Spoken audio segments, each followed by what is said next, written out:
Thanks for tuning in to this week's news recap.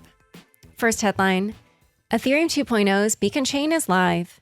On Tuesday at noon UTC, the Ethereum 2.0 Beacon Chain launched after years of anticipation, ushering in the blockchain's next era.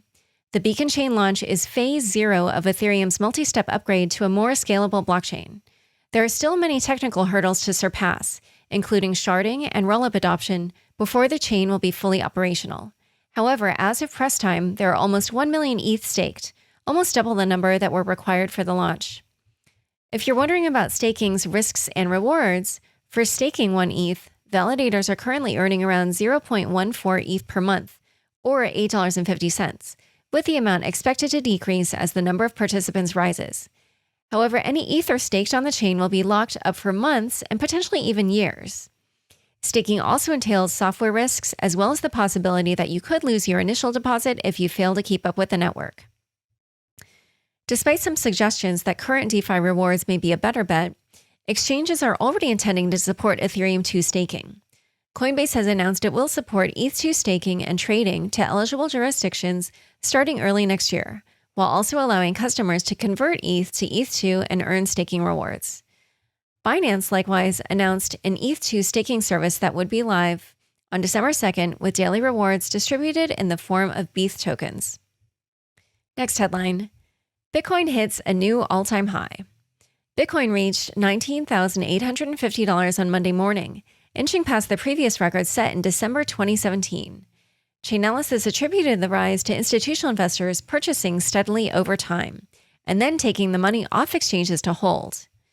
An analysis by Coinmetrics, beginning in November, illustrated that the recent upwards price movements have been occurring mostly during U.S. market hours, further supporting the thesis that institutional investors are the ones pushing the price up.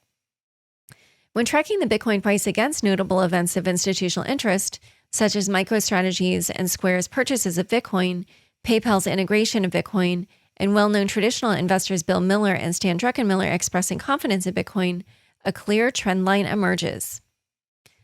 Another data point supporting the theory that institutional investor interest is driving the price up is that there is a lack of public interest in Bitcoin compared to late 2017. The amount of Bitcoin-related tweets is far below levels at that time and has been relatively flat for the last 2 years.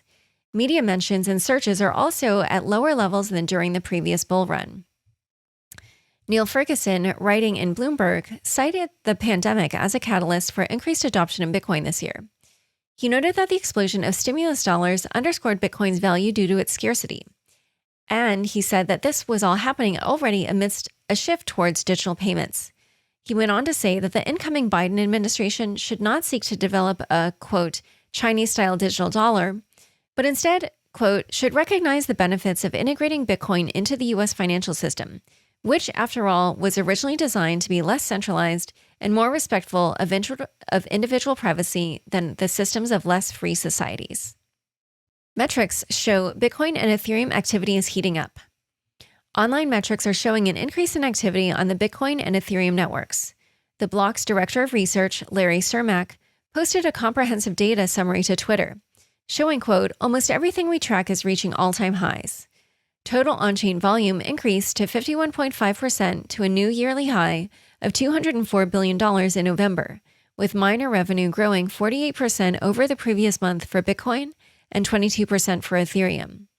Stablecoins in particular have more than tripled in 2020, with Cermak citing DeFi and Tether collateralized derivatives as main factors. A survey by Blockchain Capital also shows increasing awareness and adoption among the general public. More than 1 in 3 Americans interviewed said they're likely to buy Bitcoin in the next 5 years, and 41% of Americans found it likely that most people will be using Bitcoin in the next 10 years. Next headline, U.S. congressional bill would require bank charters for stablecoin issuers. In the U.S., Congress has presented a bill that would require stablecoin issuers to secure bank charters and regulatory approval before issuing any stablecoins. The bill is designed to protect individuals, according to Representative Rashida Tlaib, who said, quote, preventing cryptocurrency providers from repeating the crimes against low and moderate income residents of color traditional big banks have is critically important. Circle co-founder and CEO Jeremy Allaire responded to the news on Twitter, saying, quote, "Forcing crypto, fintech, and blockchain companies into the enormous regulatory burdens of Federal Reserve and FDIC regulation and supervision is inconsistent with the goals of supporting innovation in the fair and inclusive delivery of payments that comes from stablecoins." Next headline, Visa partners with Circle Internet Financial to connect to USDC. Next year, Visa's card network of 60 million merchants will be connected to stablecoin USDC. Visa will be the first corporate card to allow businesses to spend a balance of USDC. Visa does not plan to custody the stablecoin at this time, although effective immediately, Circle will begin working with Visa to integrate USDC software with its platforms. According to Visa head of crypto, Kui Sheffield, quote, "We continue to think of Visa as a network of networks. Blockchain networks and stablecoins like USDC are just additional networks. So we think that there's a significant value that Visa can provide to our clients, enabling them to access them and enabling them to spend at our merchants." Next headline, Crypto News Roundup.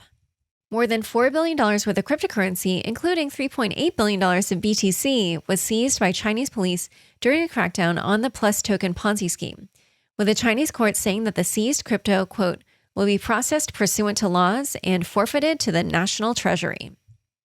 In collaboration with crypto startup Luca, the S&P Dow Jones Indices plans to launch 2 index products, which will enable asset management firms to build their own crypto-based investment products. The Libra Association announced the adoption of a new name, Diem, as well as several executive appointments ahead of its eventual launch. After its chief executives were charged with violations of the Bank Secrecy Act by the Department of Justice, 100X Group, which runs BitMEX, appointed Alexander Hopner as its chief executive officer. Hopner was formerly CEO of Börse Stuttgart and EUWAX. Time for fun bits. A strong crypto showing in Forbes 30 Under 30 2021 list. Forbes published its annual 30 Under 30 list celebrating young entrepreneurs. Several blockchain and crypto stars made the cut in the finance and venture capital categories. Among the crypto heavyweights on this year's list were Volt Capital's Suna Amaz, a previous guest on Unchained, FTX co-founder Sam Bankman-Fried, another previous guest, Augur co-founder Joey Krug, another previous guest, CoinList co-founder Brian Tubergen, and Bitcoin core developer Amity Udawar, among others. You can also read an in-depth write-up on the crypto-centric names on the list at Decrypt. All right, well, thanks for tuning in. To learn more about James, Liquid Stake, and Dharma Capital, be sure to check out the links in the show notes of your podcast player. Don't forget, we are now on YouTube. Subscribe to the Unchained Podcast YouTube channel today. Unconfirmed is produced by me, Laura Shin, with help from Anthony Yoon, Daniel Ness, Bossy Baker, Shashank, and the team at CLK Transcription. Thanks for listening.